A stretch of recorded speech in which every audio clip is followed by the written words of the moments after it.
Le licenciement en France, ça peut vite ressembler à un vrai labyrinthe juridique. Mais pas de panique. Dans cette analyse, on va décrypter ensemble les étapes clés, les droits essentiels et les recours possibles pour y voir beaucoup plus clair. Tout commence par ce fait. Un licenciement, c'est une rupture du contrat de travail. Et ce qui est fondamental, c'est que cette décision vient d'une seule partie, l'employeur. C'est ce point de départ qui va définir toute la suite. Forcément, face à une situation pareille qui est souvent brutale, la première réaction, c'est de se sentir un peu perdu. La grande question, c'est par où est-ce qu'on commence? Eh bien, la réponse, c'est d'agir, avec des actions immédiates et stratégiques. Première section, les actions immédiates. Avant même de penser au fond du dossier, il y a des réflexes à avoir, des choses à faire tout de suite, qui peuvent vraiment faire la différence. Voyons comment protéger ses droits dès le début. Voici une sorte de feuille de route en 5 points. D'abord, on rassemble les preuves. Et là, on parle de tout. Contrat, email, évaluation. C'est vraiment la base de n'importe quel dossier solide. Ensuite, on cherche des témoignages. Il faut le faire vite parce que les mémoires peuvent flancher et les alliances changer. Troisième point, crucial. On consulte un avocat pour avoir un regard extérieur et expert sur les chances de succès. Quatrièmement, si on décide de contester, il ne faut pas traîner. Saisir le conseil de prud'homme rapidement, c'est montrer qu'on est sérieux. Et enfin, cinquième point, on garde toujours la porte ouverte à une négociation. Un accord à l'amiable, c'est souvent plus rapide et moins usant qu'une longue procédure. Deuxième section, le motif. Une fois ces premières actions en place, il faut se concentrer sur le cœur du problème, la raison officielle du licenciement. Parce que c'est ce motif qui va absolument tout conditionner pour la suite.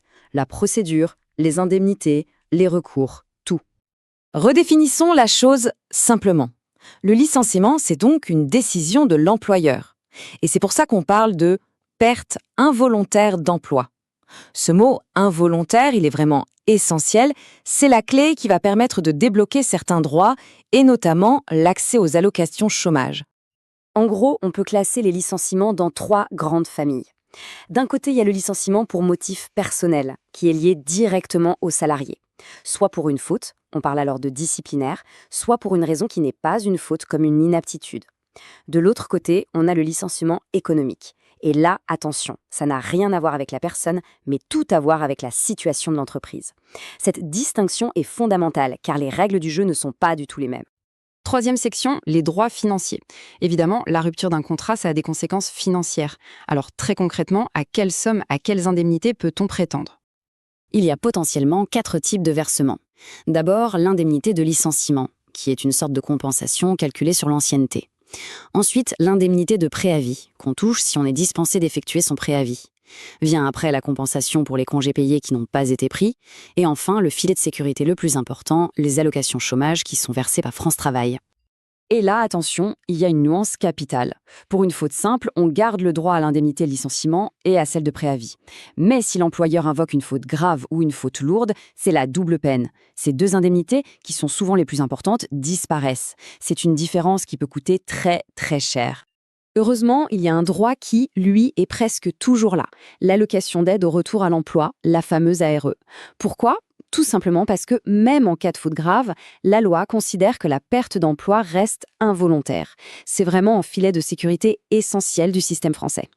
Bien sûr, pour pouvoir bénéficier de ce filet de sécurité, il y a une condition à remplir. Il faut avoir travaillé au minimum 6 mois, ce qui équivaut à 130 jours, au cours des 2 dernières années. C'est la durée d'affiliation minimale pour pouvoir ouvrir des droits à l'assurance chômage. Petit cas particulier, mais qui a son importance, le licenciement économique. Il existe un dispositif spécial, le contrat de sécurisation professionnelle, le CSP. Son principal avantage est financier. Si on y adhère, on ne touche pas à l'AR classique, mais une autre allocation, l'ASP. Et comme on le voit bien ici, elle est plus avantageuse, 75% du salaire de référence contre environ 57% pour l'AR. C'est un gain non négligeable. 4e section, la contestation. Bon, mais que se passe-t-il si on pense que le licenciement est injuste, infondé, voire abusif? Il faut savoir qu'il est tout à fait possible de le contester en justice. Voyons un peu la procédure à suivre.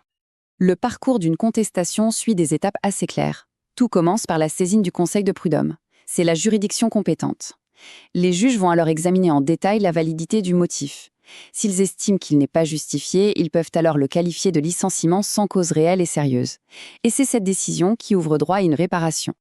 Quand un licenciement est jugé sans cause réelle et sérieuse, La conséquence principale, c'est une indemnité supplémentaire que l'employeur doit verser aux salariés.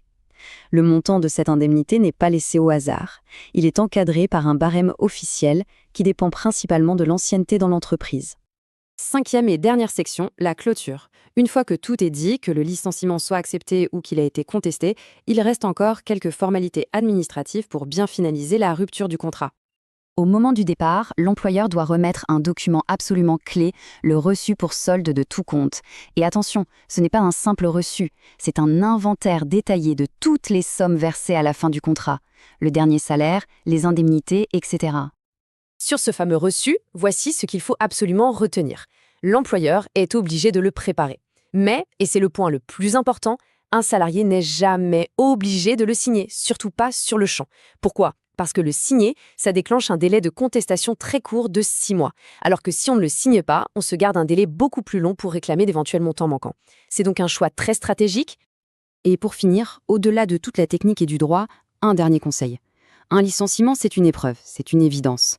Savoir prendre un peu de recul, c'est non seulement se protéger émotionnellement, mais c'est aussi ce qui permet de prendre des décisions plus claires et plus justes pour soi. Parce qu'au final, la vraie question, ce n'est pas seulement de subir la situation, c'est de savoir comment la maîtriser pour reprendre le contrôle de son parcours.